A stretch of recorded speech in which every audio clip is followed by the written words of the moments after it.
As a coach, most of what I do is listening to the unsaid, listening to what's between the lines, listening what's there in your actions. And I carry that through into all that I do, all the volunteer leadership stuff that I do, the teaching, the facilitating, all of that. The listening comes into play because it tells me what's going on over there and where somebody's coming from. And it gives me a clue as to how to respond or what's next. Hey there, it's me, Stefan Burchard, the Bowtie Coach, with your latest episode of the Networking Made Simple podcast. Networking Made Simple is an exploration of networking and social business connections for entrepreneurs, but especially for introverted entrepreneurs like me.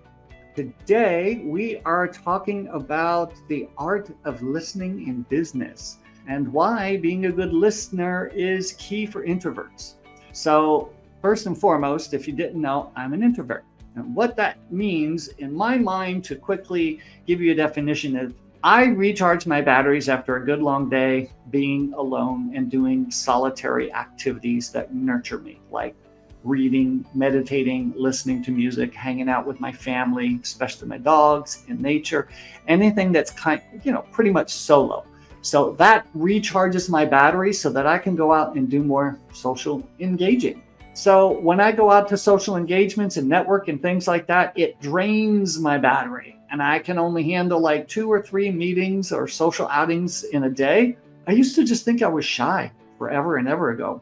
I'm not shy. I'm hardly shy at all. Well, maybe in a huge group, but I'm not necessarily shy. I'm an introvert, and I mislabeled those traits for most of my life, thinking that I was shy, thinking that I was insecure, and judged myself because of those things, that I wasn't that great of a business entrepreneur. I wasn't that great of a networker. I wasn't that great of a speaker. I wasn't that great of a friend. Nothing could be further from the truth. Listening is probably one of the best things introverts can do. It's one of our strengths. Connecting with people is a strength, and listening is one of our strengths. So there's so many people out there in business, they don't friggin' listen.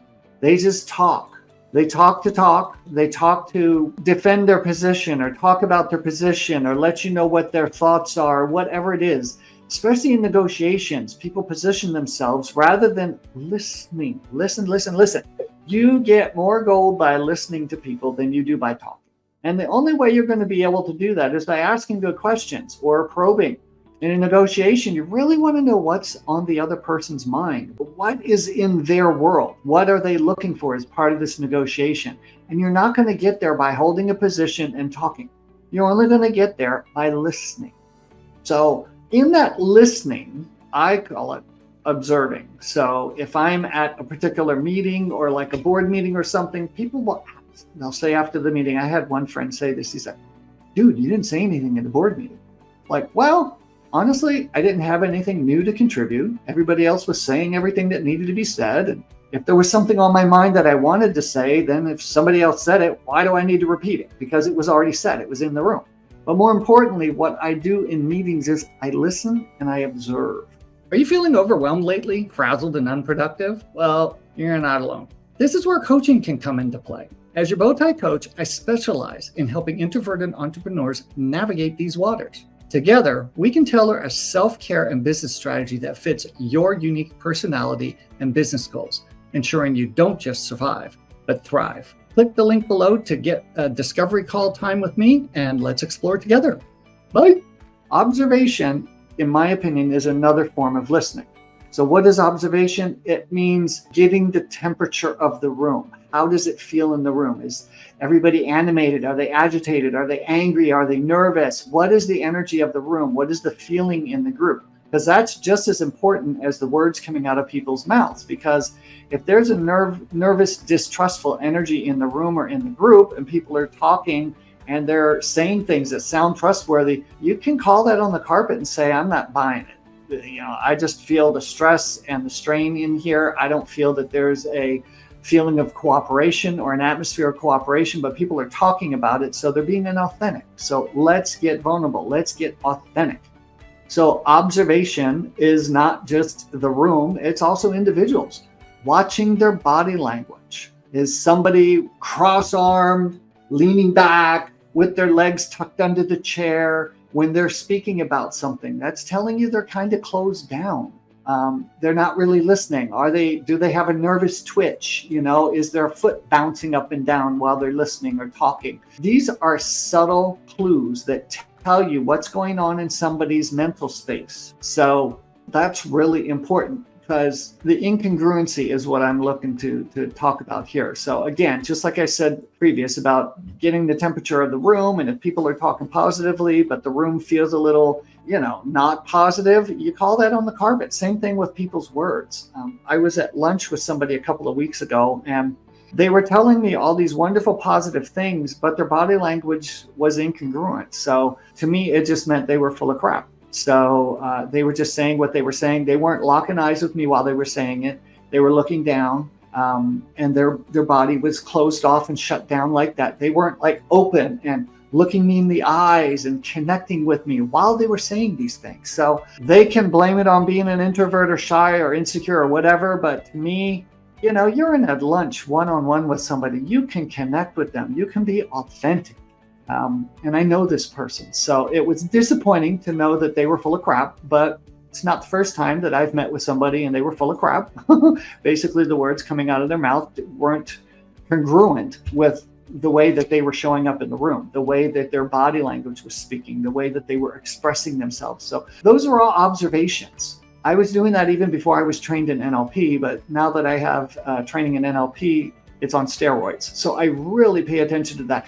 I pay attention to the face, the eyes, the color of the face, the twitches in the muscles of the face and the eyes.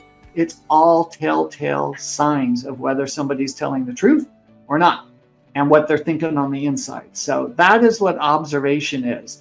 It gets a little more difficult when there's more people in the room, because then I just step back and I try to get a general sense of the entire room, not just any one individual. But if one individual is talking and speaking in a group or something, then I listen and I observe and I watch their body language. I watch their face. I watch how they're expressing themselves, their eyes. I look for that sensory acuity that tells me what's going on inside of them.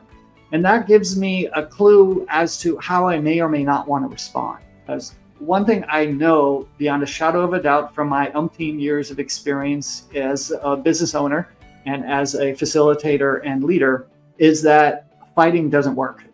Positioning and arguing, it never works. Everybody just is upset. So I will step away from a situation rather than engage in an argument or a disagreement like that. It's okay to disagree. We can do it respectfully. And you do that by not raising your voice, by not getting angry. You can be angry, just don't raise your voice and yell at people. Just communicate passionately what it is that you want to communicate. Because if you exhibit that anger or that upset, what's that going to do? That's going to trigger other people.